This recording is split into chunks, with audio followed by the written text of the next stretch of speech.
नाबालिग लड़की की मौत का मामला गरमा गया है। दरअसल इस मामले में लड़की के साथ बलात्कार के बाद हत्या के आरोप लगे हैं।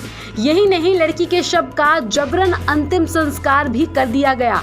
पुलिस ने इस मामले में एक पुजारी को हिरासत में लिया है। दक्षिणी पश्चिमी दिल्ली के डीसीपी इंगत प्रताप सिंह के मुताबिक रात लगभग 10:30 बजे दिल्ली कैंट पुलिस थाने में नाबालिग लड़की के बलात्कार के मौत और उसे दाह संस्कार के संबंध में एक पीसीआर कॉल मिली और पुराने नंगल गांव के लगभग 200 गांव वाले पुराने नंगल के शमशान घाट पर इकट्ठा थे। शमशान घाट के सामने किराए पर पुराना नंगल में 9 साल की नाबालिग लड़की अपने माता पिता के साथ रहती थी। वो लगभग 5:30 बजे अपनी मां को बताकर शमशान घाट के वाटर कूलर से ठंडा पानी लेने गई थी। 6 बजे शमशान घाट के पुजारी पंडित राधे श्याम और नाबालिग लड़की की मां को जानने वाले 2-3 अन्य लोगों ने उसे शमशान में बुलाया और लड़की के शव को ये कहते हुए दिखाया कि वाटर कूलर से पानी पीने के दौरान उसे करंट लग गया। लड़की की बाई कलाई और कोहनी के बीच जलने के निशान थे। उसके होंठ भी नीले थे। ये सब मां ने देखा। पुजारी और 2-3 लोगों ने मां से कहा कि अगर आप पीसीआर कॉल करते हैं तो पुलिस इसका मामला बनाएगी और पोस्टमार्टम में डॉक्टर लड़की के सभी अंगों को चुरा लेंगे और इसलिए उसका अंतिम संस्कार करना बेहतर है। कल रात में आ रहे थे वहीं से, हम अपने गेस्ट के यहाँ पे गए हुए थे, तो लड़की के घर वाले सारे बाहर खड़े होते, उनकी मम्मी थी, वो रो रही थी सारे।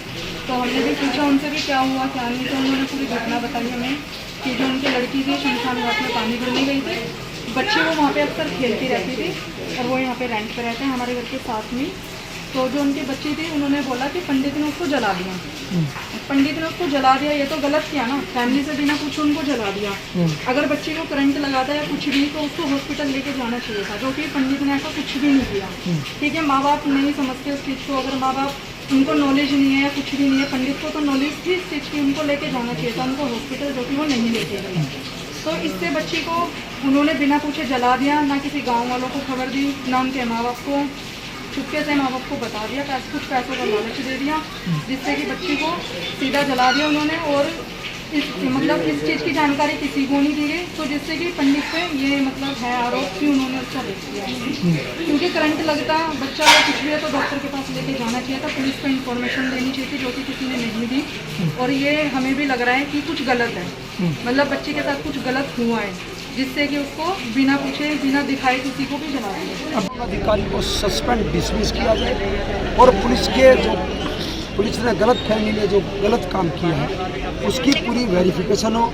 सुप्रीम कोर्ट के जजों की, chief justice of India high court और भारत सरकार के उसमें राष्ट्रपति ने सर्वदलीय समिति जो है पार्लियामेंट की, वो कमेटी की देख रेख में ये कार्रवाई होनी चाहिए। सरकार ने अगर जो ऐसा नहीं किया, ना मेरी समाज चुप बैठेगी ना मेरी पार्टी चुप। ये मैं कहना चाहता हूँ, जय किशन हूँ, मैं कांग्रेस का वाइस प्रेसिडेंट हूँ दिल्ली का, सुल्तानपुर माजरा से 5 टर्म्स में कांग्रेस से एमएलए रहा हूँ और मैं अभी वाल्मीकि समाज से संबंध रखता हूँ। सभी लोग इस बात के लिए मांग कर रहे हैं, मैं भी, मेरी समाज भी, मेरी पार्टी भी इस बात का समर्थन करती हूँ। अगर परिवार कह रहा है, समाज कह रहा है कि बेटी के साथ कुछ गलत हुआ है, रेप हुआ है और बेटी को दबाव में आकर जो है वहाँ के जो जिनके ऊपर अपराध का ये आरोप लगा है उन आरोपियों ने, देखिए हम तो मांग करते हैं पहले तो एफआईआर में रेप का जो है सेक्शन SC एक्ट का डले, और ये चाहते हैं कि इसे 304 में हम निपटा दें, कुछ नहीं होने वाला है। ऐसे भी इतने सारे केसेस जो है कोर्ट में लटके पड़े हैं, अगर एफआईआर कमज़ोर होगी तो चार्जशीट कमज़ोर होगी। मैं यही इन सबकी तरफ से मांग करना चाहती हूँ, जो समाज कह रहा है कि हमें बेटी को न्याय देना है और बेटी को न्याय मिलना चाहिए, नहीं तो ये एक और बेटी हो जाएगी और फिर कल कोई और हो जाएगी, फिर कोई और हो जाएगी, ये अंत नहीं होने वाला है। लड़की का अंतिम संस्कार कर दिया गया, जिसके बाद मृतक लड़की की मां ने पति के साथ शोर मचाया कि उसकी मर्जी के बिना उसकी लड़की का अंतिम संस्कार कर दिया गया। भीड़ जमा हो गई और फिर पीसीआर कॉल की गई। तुरंत स्थानीय पुलिस मौके पर पहुंची, स्थिति को नियंत्रण में लिया गया और लड़की की मां ने अपना बयान दिया और कानून की संबंधित धाराओं के तहत मामला दर्ज किया गया और पुजारी को अपनी हिरासत में पुलिस ने ले लिया।